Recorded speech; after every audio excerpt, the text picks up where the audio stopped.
This is the Lone Crater YouTube. We hope this video helps. You start now, combine essentials and begin the mix. Pour 3 parts evaporated milk into a clean bowl and add 1 part plain goat milk. This recreates the fat and lactose balance kittens need. Break and whisk a single egg yolk into the blend for extra protein and calories. Once mixed, add 1 tablespoon corn syrup for quick energy. Make sure containers and the feeding nipple were sterilized first so bacteria won't harm the kitten. Once your base is ready, gently warm the formula to about 95 degrees Fahrenheit. You'll know it's right when it feels slightly warmer than your wrist. Use a fine sieve to remove any egg or curdled bits so the nipple won't clog. If the mixture seems too thick, thin it with small amounts of warm boiled water, 1 tablespoon at a time, until it pours like milk. Make sure to stir and retest temperature before offering the bottle to avoid burns.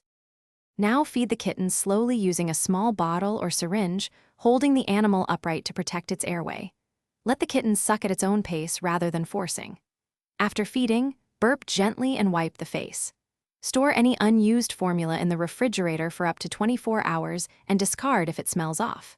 If the kitten coughs, chokes, or breathes oddly, signs of aspiration, stop feeding at once and seek veterinary help. Thanks for watching. Consider subscribing if we helped you.